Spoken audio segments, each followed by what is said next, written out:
Day 2. Earth's countdown clock was running fast. 1 day, 9 hours. 22 minutes. The alien fleet was close to close. In the black silence of space, something was coming. It's hundreds of fast-moving objects. No lights, no sound. The dark. They were drones, alien scout ships, small but deadly. They were the first wave of war. Commander Reyes stood in the launch bay of Earth's new stealth cruiser, the Valkyrie. Around him, soldiers and pilots checked their weapons. This was Earth's first counterstrike mission. It had one goal: destroy the incoming drones before they reached orbit. Reyes looked at his team. This is the first blood. We hit them hard. We show them what humans do when we're hunted. The crew nodded. No one spoke. Their eyes were sharp. They knew the risk. No one expected to come back. High above Earth, the alien drones reached the edge of the atmosphere. They began scanning. Searching, one drone fired a thin red beam into the clouds. That's when Reyes gave the order. Go loud. The Valkyrie rose from its hidden base like a ghost, completely silent, until the last second. Then its railgun roared. THOOM. A drone exploded into blue fire. Metal parts flew in every direction. The rest of the drones turned. Now they knew. Earth was fighting back in space. The battle was fast and brutal. Earth's missiles raced toward the swarm. Drones moved like insects, fast, twitchy, impossible to track. One drone cut through a fighter jet with a beam of light. The jet spun and fell. Another drone shot into the Valkyrie's engine. Alarms rang. Fire control offline, yelled the pilot. Reyes grabbed a manual trigger and aimed by hand. He fired them. The drone vanished in a cloud of smoke. Meanwhile, Lena Rowe watched everything from Earth's command center. She was tracking the battle, using alien signals to predict drone movements. She noticed something strange. They're testing us, she said. General Donovan looked confused. What do you mean? They're not using their best weapons. Not yet. This is a scout attack. They're watching how we fight. Donovan growled. Then let's give them something to watch. Back in orbit, Reyes saw the biggest drone yet, a command unit. It was huge, covered in armor, with 6 red eyes glowing bright.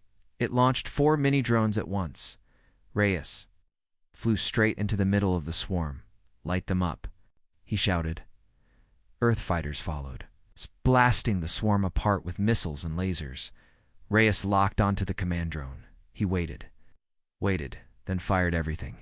2 torpedoes, 1 railgun slug, a barrage of laser shots. The command drone screamed and exploded, sending out a shock wave that lit up the sky. The remaining drones began to retreat. Cheers erupted at the command. Senator Delena smiled for the first time in days. We did it, she said, but Reyes wasn't smiling. Look again, he said through the radio. He sent a camera feed in the distance. Far beyond the destroyed drones, something massive was coming. Not a ship, a city. A floating city, dark, silent, shaped like a blade, the mothership. And behind it, more ships. Hundreds. Thousands. Back in the lab, Lena found something even worse. She had broken into one of the drone's memory cores. What she found made her freeze. A list, a map, with red markers. Each red point was a major human city, and next to each city was a time. A countdown, General, she called. You're planning to strike all our cities at once. How long do we have? Alina looked at the screen. 24 hours. Later that night, Reyes stood on a rooftop in New York. He looked up at the stars. He could almost feel them watching. He whispered, They bled us today, but we made them bleed first. Earth had struck first. Earth had won the first round, but the real war hadn't even started, and humanity's greatest fight was still to come. Day 1. The final day, the countdown reached its last hours. 12 hours. 15 minutes, everyone on Earth could feel it now. The fear, the tension, the silence before the storm. In the skies above, satellites began to flicker. Cameras went dark, one by one. Earth's eyes in space were going blind. Something massive was blocking the signals. It was here, the mothership, at Earth United Command. General Donovan stood in front of the big screen. He looked at every world leader sitting around him. "This is it," he said. "They've come to finish us." The sky was no longer blue. It turned gray, then red. Alina watched from her lab. Her voice shook. "They're in the atmosphere. They're not hiding anymore." Above the clouds, ships the size of cities floated like monsters. Some were long and thin, others round like spinning wheels. They made no sound. But when they moved, the air cracked, thunder boomed, and the sky burned. The first strike came at 9 o'clock. Las Vegas vanished in a ball of white light. No warning, no sound, just light. Then silence, then fire. Panic spread across Earth like wildfire. Sirens screamed in every country. Military jets scrambled. Missiles launched into the sky, but most missed. The alien ships were too fast, too smart. They danced around Earth's weapons like it was a game, Commander. Reyes flew his fighter into the firestorm above Washington, D.C. City was shaking. Buildings collapsed. Alien drones flew down like metal birds, cutting through tanks and soldiers. But Earth didn't give up. Not for a second, Reyes shouted. "Lock targets. Fire everything." His squadron fired missiles into the sky. 2 alien ships exploded. One crashed into a river. The crowd on the ground cheered, but only for a second. Then, more ships appeared. 10 times more. Alina hacked into one of the destroyed alien ships. She was desperate to find a weakness.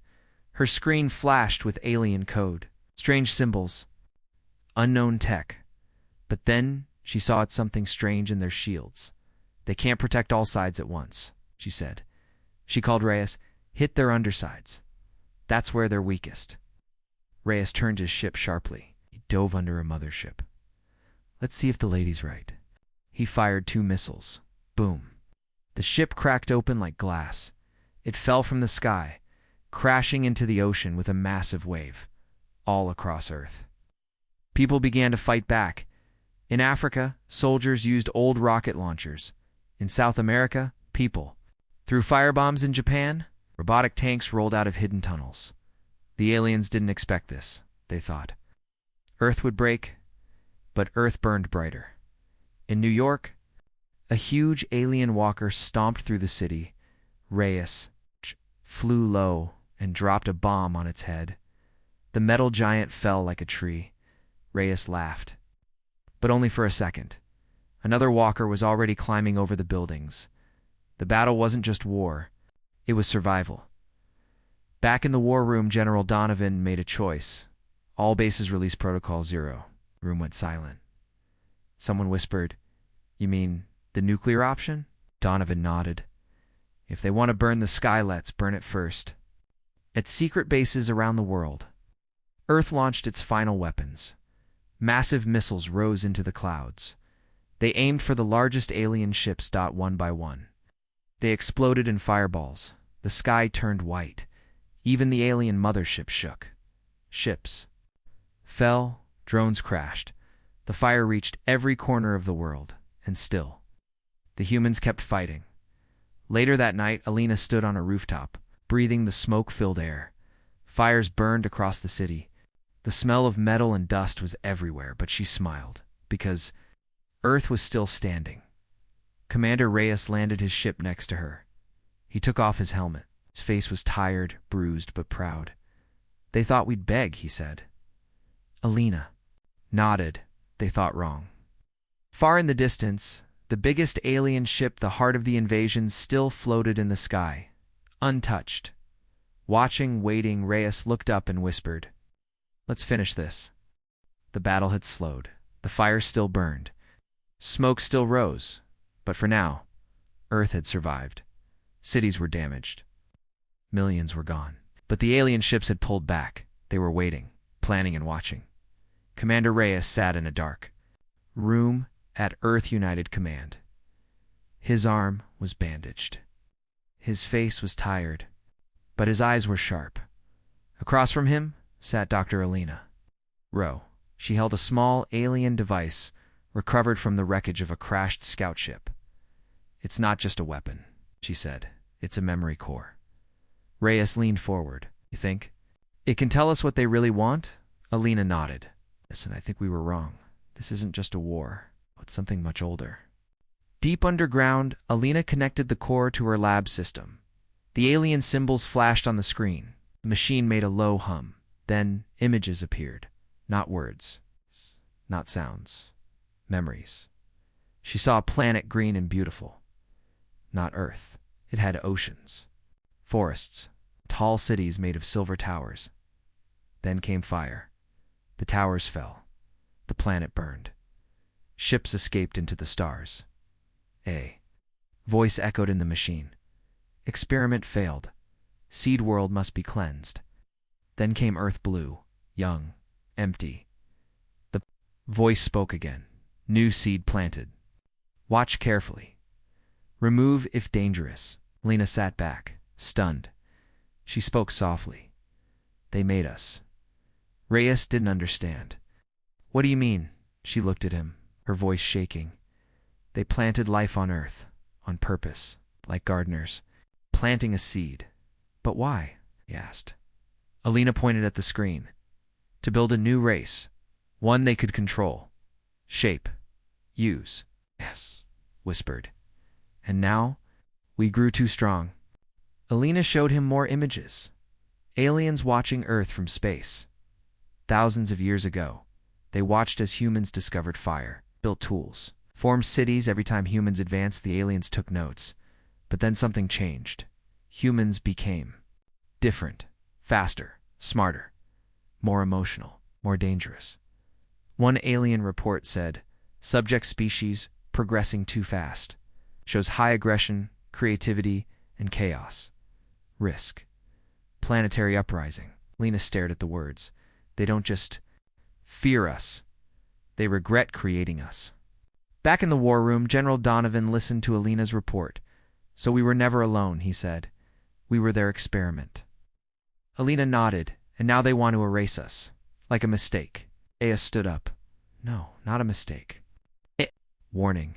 Everyone turned to him. They wanted to build something useful, safe. But instead, they made us wild, unpredictable, free. That night, Reyes and Alina visited the crash site of a small alien shuttle. Inside, they found a strange chamber. A message was playing on a loop. In English, to the ones who rose too fast, you have one chance, Neil. Obey or be removed.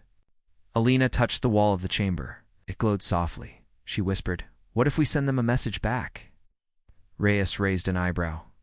What kind? She smiled. A human kind. The next day, Alina and her team used the alien device to hijack a signal tower. They sent a short message into space. Aimed at the alien mothership, just 3 words. We are awake. Up above, the alien ship received the message. For a moment, it did nothing. Then, it sent a reply. A single line. So, be it. The countdown started again. 10 hours. Final wave approaching at Earth United Command.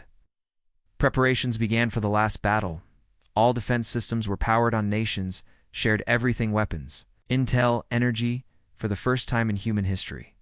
All of Earth stood as one. General Donovan looked around the war room. This is it, he said. This is where we stop being their experiment and become their equal. Reyes nodded, or their nightmare. In her lab, Alina looked up at the stars. The sky was quiet again, but not for long.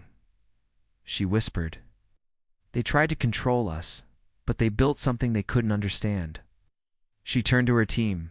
They built humans. 10 hours left. The final wave was coming. Earth was tired, broken, but still standing. The alien mothership floated high above the clouds, silent and cold, like a god looking down on ants.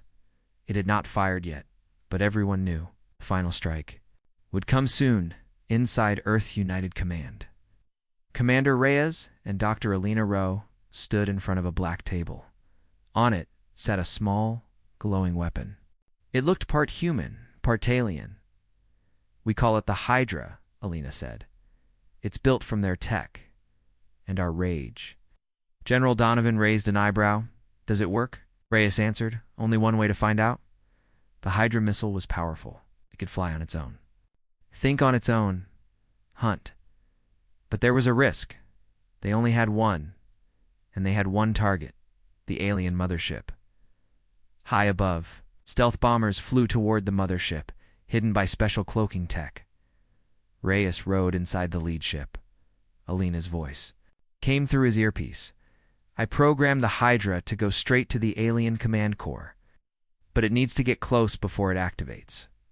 Copy that, Reyes said. We'll take it there. The sky was quiet. Too quiet suddenly. Alarms screamed.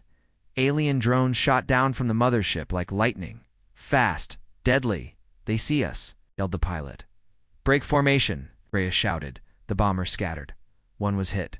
It exploded in a red flash. Another was torn apart by a beam of light. Reyes' bomber was hit too but not destroyed. Sparks flew. Alarms blared. Smoke filled the cabin. Drop the Hydra, he yelled. The hatch opened in. The glowing missile fell into the clouds. At first, the aliens ignored it. It looked like junk. Just debris. But then the Hydra came to life. It changed shape in midair. Wings unfolded. It locked onto the mothership. Target locked. It raced upward. Faster than any Earth missile, straight toward the enemy. The aliens noticed, but too late.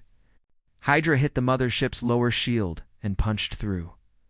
A shock wave rippled across the sky. On the ground, people looked up and saw a bright flash. Then dash boom. The mothership shook. Pieces of it cracked and fell. For the first time, the invincible ship screamed. In the war room, Alina watched the data feed. We hit the command core. Cheers erupted, but then screen GLIDCHED and a new message appeared. We are not alone. The alien mothership didn't fall. Instead, it began to change. It split open. From inside came another ship, smaller, darker, sharper, faster than anything before, and worse. It was not mechanical. It was alive. Alina stared at the screen. That's not a ship, she whispered. It's a living weapon. It flew down toward Earth like a predator. Reyes was still in the air when it passed by. He felt it, not just heat or pressure. He felt fear. This thing is different, he said. Not here to conquer, it's here to erase. On the ground, people screamed. The living ship released a new kind of drone black. Insect-like things with long claws and no metal, they attacked without sound. No warning. No mercy. Bullets didn't work. Lasers bounced off. Even tanks were torn. Open like toys. But Earth still didn't give up. Reyes landed near a power station. Soldiers gathered behind him. One of them asked, "What do we do now, sir?" Reyes looked at the sky, then at the drones, then at his own hands. "We make them bleed." Again, Alina found a weakness. These new drones, they react to human emotion. That's why bullets don't work. But sound strong, emotion scrambles them. She created a feedback signal, a wave of pure human rage, screams, heartbeats, war drums. She blasted it through Earth's remaining satellites, dotalites, all across the world. The black drones shook, screeched, dropped from the sky like flies. It worked. For now, but the living ship was still there, watching, waiting inside it. Something was alive, something angry, something old. That night, Reyes and Alina met again. "We hurt them," she said, "more than ever before." Reyes nodded. "And they showed us what they really are." Alina looked at the stars.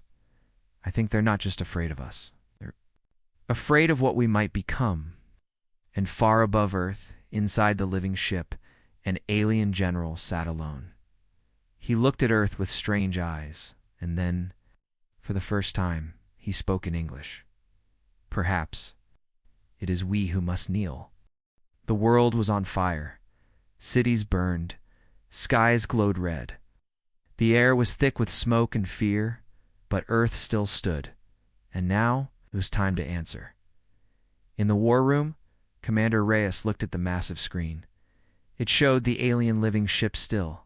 Floating above the Atlantic Ocean, it had not attacked again, but it hadn't left either, like a giant beast. Waiting, Alina stood beside him. She had dark circles under her eyes. She hadn't slept in 2 days. They're watching us. She said, studying how far we'll go. General Donovan nodded. Then let's show them. Alina had finished decoding the alien language. Using the living ship's own signal, she sent a message straight to its core. Her voice was calm. Cold. You came to crush us. But now you have a choice. Surrender or burn. Everyone in the war room held their breath. Seconds passed, then minutes, then finally a reply. Not in sound, but in image. The screen showed the surface of another planet.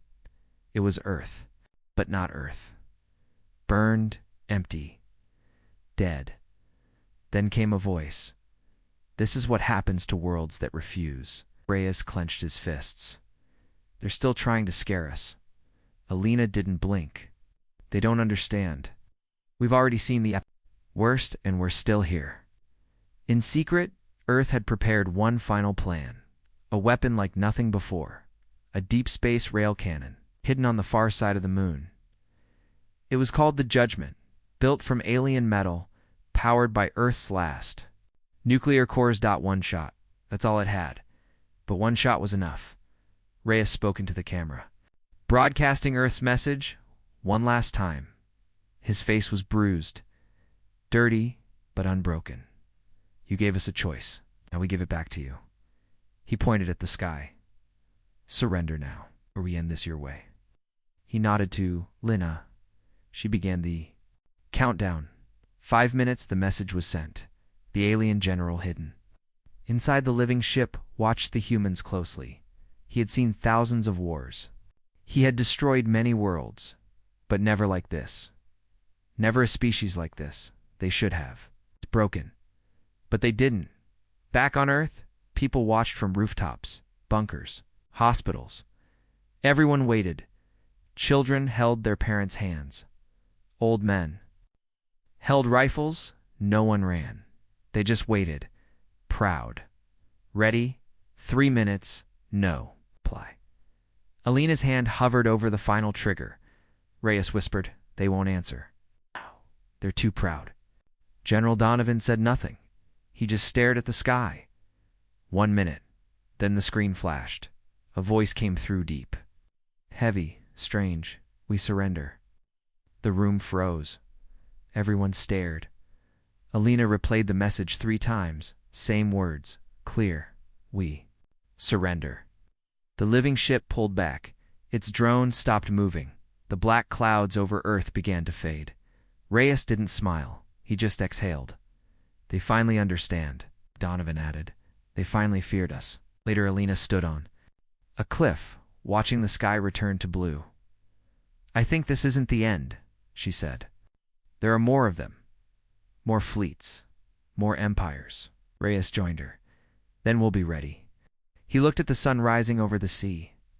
They thought they were gods, but they bled like us. In orbit, the living ship turned and flew away. But before it vanished, it sent one final message to Earth. We will never forget what you are. Back in the war room, Alina saved the alien data into a black box. She labeled it First Contact, End of War. Under it, she wrote, Victory wasn't given. It was taken. All over the world, people began to rebuild. Not just cities, not just systems, but something stronger. A united Earth. One species. One flag. One voice. And that voice had a warning to the stars. Come in peace. Or come prepared to burn. 6 months later, Earth was quiet. Not the kind of quiet that comes after defeat, but the kind that follows victory. The skies were clear now. The smoke was gone. The fires were out. The aliens had left, and humanity had survived across the planet. People were rebuilding. Cities rose from rubble. Nations shared resources. For the first time in history, humans worked as one. No borders. No flags, just Earth. The war had broken many things, but it also built something new, unity. In the new capital of Earth, United Command. Commander Reyes walked through a long hall. Soldiers saluted him. Scientists nodded. Everyone knew who he was. The man who didn't blink when the sky burned. He stepped into a meeting room. Alina Rowe was already there. She stood beside a large screen showing deep space. She turned to Reyes. They're still watching us. Up in orbit, Earth's first defense fleet floated, silently. 10 ships, each powered by alien tech, each ready for war.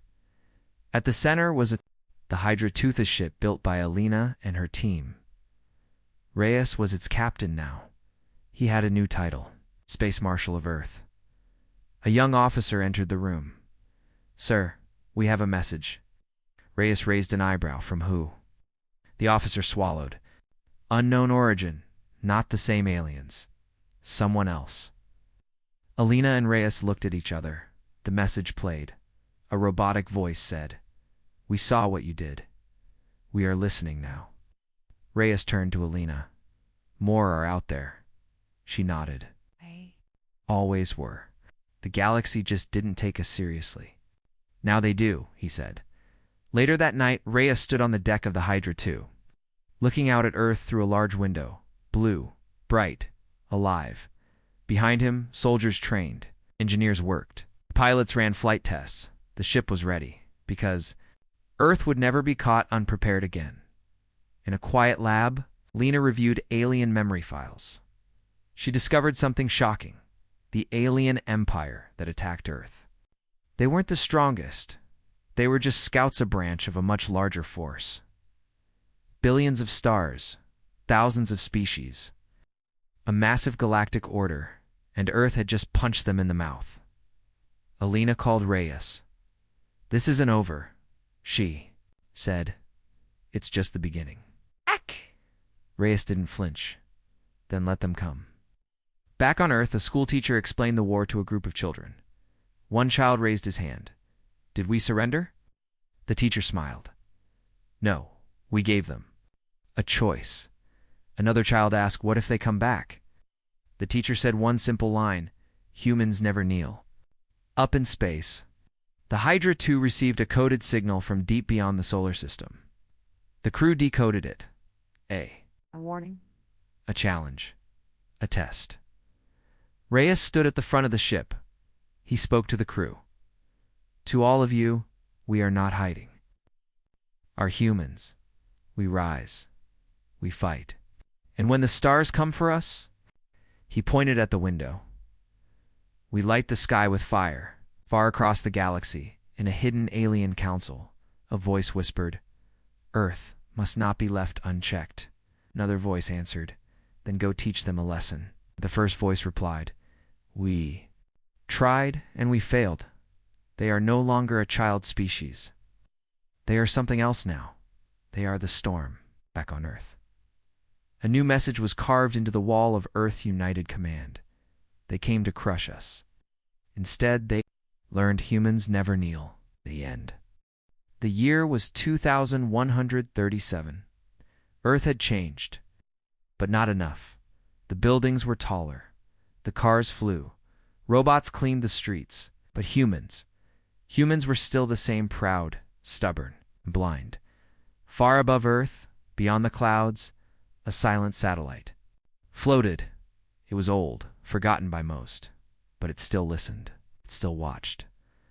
One cold night, the satellite heard something strange. A signal, a voice. It wasn't from Earth. It wasn't even from the solar system. The message was short. It repeated again and again. "They're coming. Prepare for war." At first, the scientists thought it was a mistake. Old data, space noise, a prank.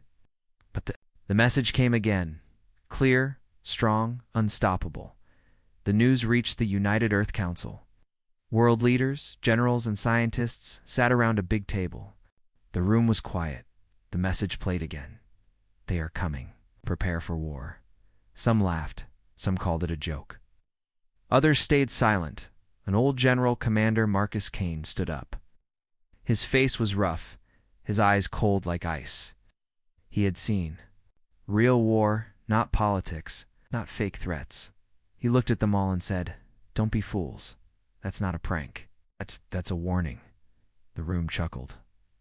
"Aliens. Please, General. This isn't some movie." The president of Europe smiled. "Yeah. It's real life," Marcus replied. "And real life doesn't give warnings unless it means something." But no one listened. They debated. They argued. Called it fake news. Outside, the people of Earth went on with their lives. Kids played. Shops opened. Sky cars flew. Across blue skies, and above them, danger was coming, meanwhile, far beyond the solar system. They watched the Council of Worlds. The so-called rulers of the galaxy, aliens with long lifespans and old wise faces. They had been watching Earth for centuries. Some wanted peace, some wanted war, but all agreed on one thing. Humans were dangerous. If pushed too far, the councils sent their agents. Silent ships, cloaked in shadows. Watching, listening, testing. They saw how humans laughed at the warning. They saw how the leaders ignored the signal. And they whispered among themselves. The galaxy hesitated. Humanity chooses ignorance. But not all humans were blind. In a hidden military base under the ice of Antarctica, a group of soldiers trained for the impossible. The program was called Project Iron Sky. Their mission: prepare for a threat, no? One believed in Commander Kane walked among them. "My words," he said. "One day the stars will send us a test. And when that day comes, we will not run." One young soldier, Eva Chen, asked him, "Sir, do you really believe they're coming?" Kane looked out the window, up at the dark, endless sky. "I don't believe," he said. "I know." For months, the signal kept coming. The same words, the same warning. But Earth moved on. Then the signal changed. New words, a new message. First, contact is near. Ready or not, they will arrive. This time, no one laughed, because along with the message came images, a fleet of alien ships, metal beasts floating through the stars. Heading straight for Earth, panic spread. News channels flashed red alerts. Governments held emergency meetings. Religious leaders prayed. The people of Earth finally understood. The warning was real. It was too late. But in the shadows, Kane smiled, not because he wanted war, but because finally the real fight was about to begin. The world was silent. No music, no laughter, no news, only fear in every home, every city, every country. Eyes looked up to the sky. The alien fleet was coming, fast, silent, unstoppable. But they didn't attack, not yet. The ship stopped just outside Earth's orbit, dark, shiny, like black knives floating in space. The world waited. Guns were ready. The stars then, a message came. A face appeared on every screen, every device, every television. It wasn't human. Its skin was gray, its eyes cold, sharp, like a snake. But it smiled.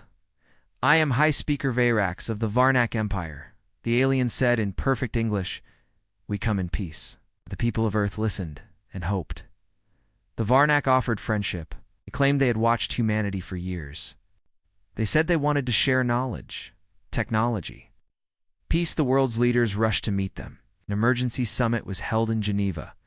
In a great hall, humans and Varnak met face to face. The aliens were tall, their bodies thin but strong. Their ships hovered in Earth's skies like dark clouds. The president of Earth shook Vayrax's hand. The cameras flashed. The world cheered. Hope returned. But not everyone was happy. In the shadows, Commander Marcus Kane watched the news. His jaw tightened. "They come with doubt. They come with smiles," he whispered. "But their hearts hide daggers." Kane wasn't alone. In secret bases, soldiers of Project Iron Sky stayed on high alert. Their orders were simple. Trust no one. Prepare for war. For 2 weeks, Earth welcomed the Varnak. The aliens shared gifts. Energy crystals. Medical technology. even cures for deadly human diseases. The world called it a miracle. The media called it the beginning of a new age. But Kane called it a trick. He wasn't wrong. On the 15th day of peace, the sky turned red. Explosions ripped through Earth's cities. New York, London, Shanghai, gone in seconds. The Varnak betrayed humanity. Their ships, hidden among the clouds, opened fire. Die. Lasers cut through buildings. Bombs rained down like fire from the gods. People screamed. The world burned, and the truth was clear. The warning was real. The Varnak lied. There was never peace. Only invasion. In the chaos, Kane's voice came through every military channel. They made their choice. Now, we make ours. Total war begins. Project Iron Sky activated. Hidden satellites armed their weapons. Secret bases launched space fighters. Old ships hidden under the oceans rose to the surface like monsters from the deep. The humans fought back. It wasn't pretty. It wasn't clean. But it was war. Human style. And when humans fight, they fight to survive the first battle over. Earth was brutal. Varnak ships were strong. Their weapons advanced. But humans had something more dangerous. Rage, fear, desperation. In space, Eva Chen piloted her fighter. Her hands shook, but her eyes were sharp. She had trained for this day. She fired her missiles at a Varnak cruiser. The ship exploded in flames. For Earth. She shouted. Kane's voice echoed in every soldier's ear. They thought we were weak. They thought wrong. Across the planet, humanity resisted. On the ground, in the sky. The Varnak expected surrender. They got fire, but this was only the beginning. The real war was coming, and the galaxy was watching.